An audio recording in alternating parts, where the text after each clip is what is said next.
ഊട്ടിയിലായിരുന്നു ഞങ്ങൾ താമസിച്ചത്.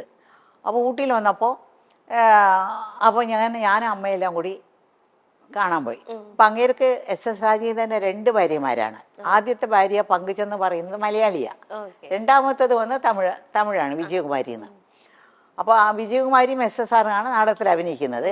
ആദ്യത്തെ ഭാര്യ ചുമ്മാ കുറേ പിള്ളേരായിട്ടൊക്കെ വന്നിരിക്കുന്നു. അപ്പോൾ ആദ്യത്തെ അമ്മയും ഞാനും കൂടെ നാടകം കാണാൻ പോയിരുന്നു. അപ്പോൾ അച്ഛൻ സുഖമില്ലാതെ കിടപ്പാണ്, അത് കാരണം അച്ഛൻ അടിക്കില്ല. അപ്പോൾ ഞങ്ങൾ നാടകം കാണാനും എല്ലാം കൂടി അമ്മയും കുറച്ച് പേരെല്ലാം കൂടി പോയിരുന്നു നാടകം കാണാനായിട്ട്. അപ്പോൾ നാടകത്തിൻ്റെ ഇടയ്ക്ക് വന്ന് ഇൻ്റർവ്യൂലൊക്കെ വിടില്ലേ, അപ്പോൾ അമ്മയും ഞാനും കൂടി പുറകെ ആ മേക്കപ്പ് റൂമൊക്കെ ഉള്ള സ്ഥലത്ത് അവിടെ എന്നെ കൊണ്ടുപോയി. അവിടെ കൊണ്ടുപോയിട്ട് അപ്പോൾ അവിടുത്തെ മലയാളിയാണെന്ന് പറഞ്ഞു ആദ്യത്തെ ഭാര്യ പങ്കജവല്ലി. അപ്പോൾ അങ്ങേരോട് അമ്മ പറഞ്ഞു, അമ്മയോട് പറഞ്ഞു, ഇങ്ങനെ എൻ്റെ മോളാണ്, ഇപ്പോൾ ഞങ്ങൾക്ക് കുറച്ച് പ്രശ്നങ്ങൾ. അമ്മ അവർ അങ്ങോട്ടും ഇങ്ങോട്ടും സംസാരിച്ചപ്പോൾ ഇവർ രണ്ടുപേരും ഒരേ നാട്ടുകാരാണ്, ഒരേ സ്ഥലത്തുള്ള ആൾക്കാരാണ്. അപ്പോൾ വളരെ അടുത്തവർ. അപ്പോൾ അമ്മ പറഞ്ഞു, ഞങ്ങൾക്ക് പ്രശ്നങ്ങളാണ്, ഈ കൊച്ചേ ഉള്ളോ, ഇതിനെ അഭിനയിക്കാൻ വിടുന്നുണ്ട് എനിക്ക് എന്നൊക്കെ പറഞ്ഞു. അപ്പോൾ വീട്ടിലൊക്കെ ഞാൻ ചുമ്മാ ഒക്കെ ഇങ്ങനെ പാട്ടൊക്കെ പാടി ഡാൻസൊക്കെ ചുമ്മാ അതൊക്കെ ചെയ്യും, ഈ റേഡിയോയിലുള്ളത് കൊണ്ടല്ല. അപ്പോൾ അമ്മേൻ്റെ വിചാരം എനിക്ക് ഭയങ്കര ഇഷ്ടമെന്നാ. അപ്പോൾ അവർ പറഞ്ഞു, അങ്ങനെയാണോ, അങ്ങനെയാണെങ്കിൽ ഞങ്ങൾ പോയിട്ട് ഞങ്ങൾ ഇങ്ങനെ അത് അവിടത്തേക്ക് വരാനായിട്ട്, ചെന്നൈയിലോട്ട് വരാനായിട്ട് പറയാമെന്ന് പറഞ്ഞിട്ട് അയച്ചിരുന്നു. അപ്പോൾ അവർ നാടകമെല്ലാം കഴിഞ്ഞിട്ട് പോയി. അവിടെ പോയിട്ട് ഒരാഴ്ചക്കകം ഞങ്ങൾക്ക് അവിടെ നിന്ന് ടിക്കറ്റും വരാനുള്ള ഡേറ്റും ഇന്ന സ്ഥലത്ത് വരണം എന്നൊക്കെ പറഞ്ഞ് അവർ വിളിച്ചു പറഞ്ഞ് ടിക്കറ്റൊക്കെ അയച്ചിരുന്നു. അങ്ങനെയാണ് ഞങ്ങൾ മെഡ്രാസിൽ, ഞാനും എൻ്റെ അമ്മയും മാത്രമായിട്ട് മെഡ്രാസിൽ വരുന്നത്. അപ്പോൾ ഞങ്ങളുടെ വീട്ടിൽ കുറേ പിള്ളേരുണ്ടല്ലോ, അമ്മ എൻ്റെ കൂടെ നിൽക്കാനൊക്കില്ല. അപ്പോൾ എന്നെ വന്ന് SS രാജേന്ദ്രൻ്റെ പങ്കജവല്ലി ചേച്ചിയുടെ അടുത്ത്, ആ അമ്മയുടെ അടുത്ത് എന്നെ വിട്ടിട്ട് കുറേ പിള്ളേരുടെ കൂടെ ഞാനൊരു കൊച്ചായിട്ട് അവിടെ നിന്നു. അപ്പോൾ അവർ ഒരു ഡ്രാമ അവരൊരു ഡ്രാമ. അപ്പോൾ അപ്പോഴേക്കും ഈ വിജയകുമാരി എന്ന് പറഞ്ഞ ഒരു പ്രഗ്നൻ്റ് ആയിരുന്നു. അപ്പോൾ അവർക്ക് അവരുടെ റോൾ അഭിനയിക്കാനായിട്ട്, ഹീറോയിൻ തന്നെയാണ്, അവരുടെ റോൾ അഭിനയിക്കാനായിട്ട് എന്നെ എല്ലാം വെച്ച് കെട്ടി 13 വയസ്സ് എത്ര വലുതുണ്ടാവും വെച്ച് കെട്ടിയൊക്കെ ശരിയാക്കി. പക്ഷെ പൊക്കം ഉണ്ടായിരുന്നു, കാരണം ഞാൻ രക്ഷപ്പെട്ടു, ഇത്രയും തന്നെ പൊക്കം. അപ്പോൾ അങ്ങനെ നാടകത്തിൽ അഭിനയിച്ചു. റിഹേഴ്സലൊക്കെ കഴിഞ്ഞ് അവർ വീട്ടിൽ തന്നെ റിഹേഴ്സലൊക്കെ കഴിഞ്ഞ് അവർ ഒരു നാടകം, ഫസ്റ്റ് ഡ്രാമ. ഈ ഡ്രാമ കാണാനായിട്ട് MGRും അന്നത്തെ വലിയ ഡയറക്ടർ, ഇന്ന് മണിരത്നം എന്നൊക്കെ പറയുന്നില്ല, അന്നത്തെ വലിയ ഡയറക്ടറാണ് രാമണ്ണ എന്ന് പറയുന്ന ഒരാൾ, അങ്ങേരും കൂടിയെല്ലാം അവരാണ് പ്രസിദ്ധി നാടകത്തിന് വന്നിട്ട് ഇങ്ങനെ ഇരുന്ന് നാടകം കണ്ടപ്പോൾ MGRും അവരും പറഞ്ഞു, കോഴിപ്പെണ്ണി കൊള്ളാമല്ലോ, നമ്മുടെ പടത്തിൽ ഒരു ക്യാരക്ടർ ഉണ്ടല്ലോ അതിന് ഇങ്ങനെ കൂടെ അഭിനയിക്കാനായിട്ട്, പൊക്കമുള്ളത് കാരണം നമുക്ക് ശരിയാക്കാമെന്ന് പറഞ്ഞു. അങ്ങനെയാണ് അവർ ഞങ്ങളോടെല്ലാം സംസാരിക്കുന്നത്. പിന്നെ സംസാരിക്കുന്നതൊക്കെ അവർക്കൊരു കമ്പനിയുണ്ട്, SS രാജേന്ദ്രന് ഒരു സിനിമ കമ്പനിയുണ്ട്. ആ കമ്പനി ആ മാനേജറോടാണ് സംസാരിക്കുന്നത്. അപ്പോൾ അവിടെ സംസാരിച്ചപ്പോൾ എനിക്ക് 3 വർഷത്തിൻ്റെ കോൺട്രാക്റ്റ് കിട്ടും. 3 വർഷം പുറത്തുള്ള പടങ്ങളൊന്നും അഭിനയിക്കാൻ പാടില്ല, അവർ പറയുന്ന പടങ്ങളിലേ അഭിനയിക്കാൻ പാടുള്ളൂ. അങ്ങനെ അഭിനയിച്ചാലും പകുതി പണം അവർക്ക് കൊടുക്കണം പുറത്തുനിന്ന്. അപ്പൊ അവര് മുഖാന്തരം പോയത് കാരണം എനിക്ക് ഫസ്റ്റ് മൂവി തന്നെ 6000 റുപ്പീസ് ആ കാലത്ത് കിട്ടി. 6000 റുപ്പീസ് എന്നൊക്കെ പറഞ്ഞ ഇന്നത്തെ വലിയൊരു തുകയാണ്.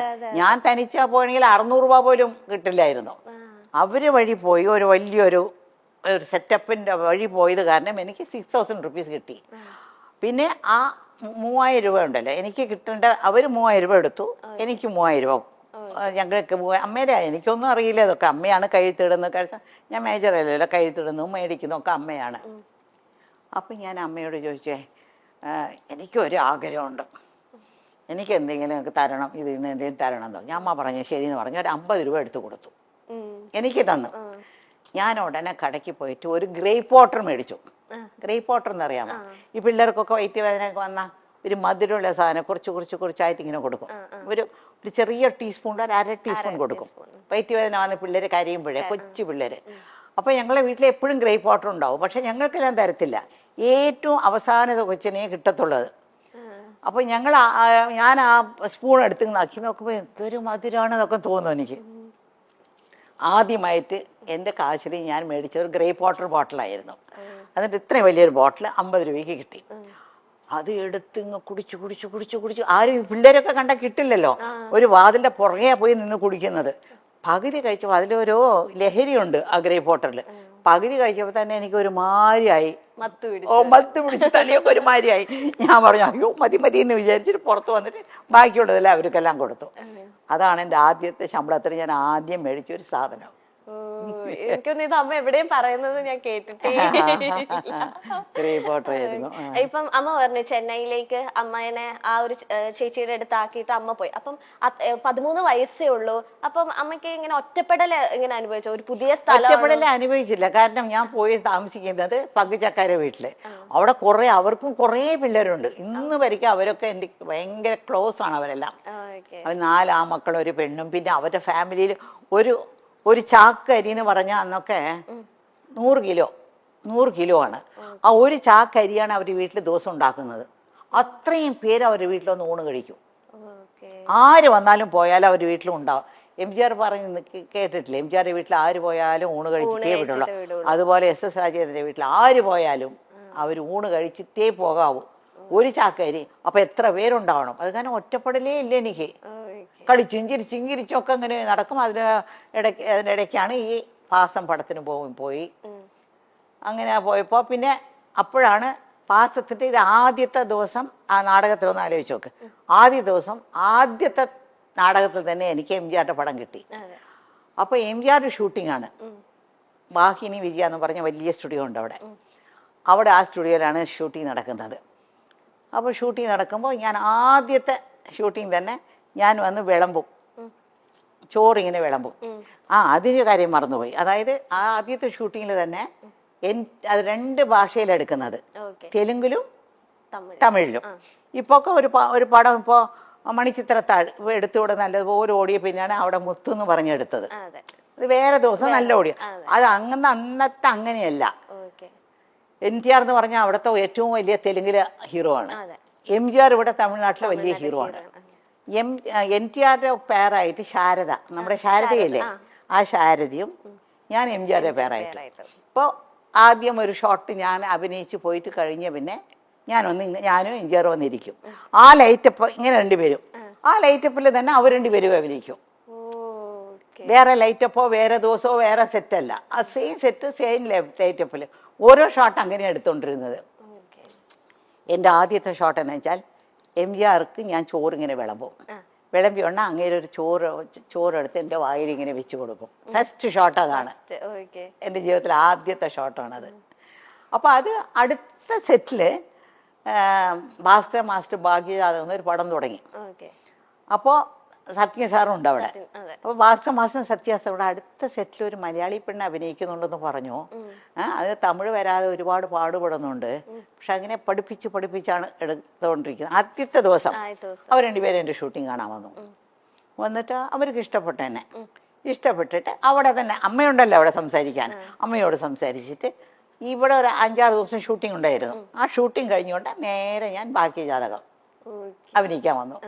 ഇത് ആദ്യം തുടങ്ങിയാലും റിലീസായത് ആദ്യം ഭാഗ്യജാതകമായിരുന്നു. ആക്ട് ചെയ്തത് തമിഴാണെങ്കിലും അതായിരുന്നു. പിന്നെ ഇപ്പത്തെ പോലത്തെ വെച്ചിട്ടുണ്ടെങ്കിൽ ഇപ്പൊ വെച്ചാൽ പക്ക ഷീറ്റ് ഇട്ട് ഇത്ര ദിവസം ഒരു പടം അല്ലെങ്കിൽ എല്ലാം ഓർഗനൈസിങ് ആദ്യം തന്നെ വിസിറ്റ് ചെയ്യും പ്ലേസ് എവിടെയൊക്കെ ഷൂട്ട് ചെയ്യേണ്ടത്. അമ്മയുടെ ഒക്കെ കാലത്തെന്ന് വെച്ചിട്ടുണ്ടെങ്കിൽ ഒരു ബിൽഡിങ് അല്ലെങ്കിൽ ഒരു സ്പേസ് എടുത്തിട്ട് 3 ഫ്ലോർസ് അത് 3 വീടായിട്ട് സെറ്റ് ചെയ്യുക. അപ്പൊ ഒരു ഫ്ലോറിൽ നിന്ന് അടുത്ത ഫ്ലോറിലേക്ക് പോകുന്നത് അടുത്ത പടമാണ്. ആ ഫ്ലോറിലല്ല, ഈ സ്റ്റുഡിയോ അടുത്ത സ്റ്റുഡിയോ അല്ല, ഈ ഫ്ലോറിൽ നിന്ന് വേറെ ഫ്ലോർ, അവിടെ നടന്ന് കുറച്ച് അങ്ങോട്ട് പോകണം. ഒരു AVM സ്റ്റുഡിയോ എന്ന് പറഞ്ഞാൽ 40 ഏക്കറിലാണ് AVM സ്റ്റുഡിയോ ഉള്ളത്. മനസ്സിലായോ? അപ്പോൾ ആ AVM സ്റ്റുഡിയോയില് ഒരു 10-30 സെറ്റുകളുണ്ട് അവിടെ, ഫ്ലോറുകളുണ്ട്. അപ്പോൾ ഈ ഫ്ലോറിൽ നിന്ന് നടന്ന് ഇപ്പോൾ നിങ്ങളുടെ ഇവിടെ നിന്ന് ഇറങ്ങിയില്ലേ, അടുത്ത ഫ്ലോറിലേക്ക് പോകണം. അവിടെയാണ് തെലുങ്ക്, തമിഴ്, കന്നഡം, ഹിന്ദി എല്ലാ പടങ്ങളുടെ ഷൂട്ടിങ്ങിന് മാറി എല്ലാവരും മാറി എടുക്കും. അത് എങ്ങനെ അമ്മയ്ക്ക് അത് പറ്റും? ഞാൻ അമ്മ പറയുമ്പോ അത് ഭയങ്കര അത്ഭുതത്തോടെ, കാരണം ഒരു ക്യാരക്ടർ അല്ലല്ലോ അടുത്ത പടത്തിൽ, അത് വേറെ കോസ്റ്റ്യൂം ഇട്ടിട്ട് അതെങ്ങനെ ഉൾക്കൊള്ളാൻ പറ്റുന്നത്? പെട്ടെന്ന് കുറച്ച് നാളായപ്പോ നമുക്ക് അങ്ങ് പരിചയമായി. എനിക്ക് അതൊരു വലിയ ഒരു ഒരു പാടായിട്ടൊന്നും തോന്നിയിട്ടില്ല, കഷ്ടമായിട്ടൊന്നും തോന്നിയിട്ടില്ല. അങ്ങനെ കാലത്ത് അന്നൊക്കെ ഞങ്ങളുടെ അടുത്ത് കോൾ ഷീറ്റ് മേടിക്കുന്നത് ഇപ്പൊക്കെ ഒരു പടത്തിനാണ് കോൾ ഷീറ്റ്. 40 ദിവസം കോൾ ഷീറ്റ് കൊടുത്താൽ ആ പടം തീർക്കാം. പക്ഷെ അങ്ങനെയല്ല, അവിടെ എല്ലാം ചെന്നൈയിലും അടുത്തടുത്തടുത്ത് സ്റ്റുഡിയോ ആയതുകൊണ്ട് ഒരു പടത്തിന് ദിവസവും 7 to 1, അതായത് ഈ കാലത്ത് 7 മണി മുതൽ 1 മണി വരെയും കോൾ ഷീറ്റ് കൊടുക്കും. കോൾ ഷീറ്റ് കൊടുത്താൽ ആ ഒരു 10-15 ദിവസം കൊണ്ട് ആ പടം തീർക്കും. അല്ലെങ്കിൽ അടുത്ത മാസം ഷെഡ്യൂൾ കൊടുക്കും. അത് കഴിഞ്ഞാൽ പിന്നെ ഉച്ചയ്ക്ക് 2 to 9 ഒന്നുണ്ട്, 2 മണി മുതൽ 9 മണി വരെയും ഷൂട്ടിംഗ് ഉണ്ട്. അത് അങ്ങനെ ഒരു പടത്തിന് കൊടുക്കും. അത് ഒരു 10-15 ദിവസം കൊടുക്കും. പിന്നെ രാത്രി 10 to 2 എന്ന് പറഞ്ഞൊരു ഷൂട്ടിംഗ് ഉണ്ട്, 10 to 2. അത് വരയ്ക്കും. ചില തീർക്കാൻ പോകുന്ന പടങ്ങളുണ്ട്, അപ്പം 10 to 5 വർക്ക് ചെയ്യും. അപ്പോൾ ഇത് മൂന്നും കഴിഞ്ഞിട്ട് ഞാൻ മേക്കപ്പ് റൂമിൽ പോയി ഇങ്ങനെ പല്ലൊക്കെ തേച്ചിട്ട് വേറെ കോസ്റ്റ്യൂം ഇട്ടിട്ടാണ് പോകുന്നത്. അടുത്ത ഇത് തന്നെ പിറ്റേ ദിവസം 7 to 1 പോകുന്നത്.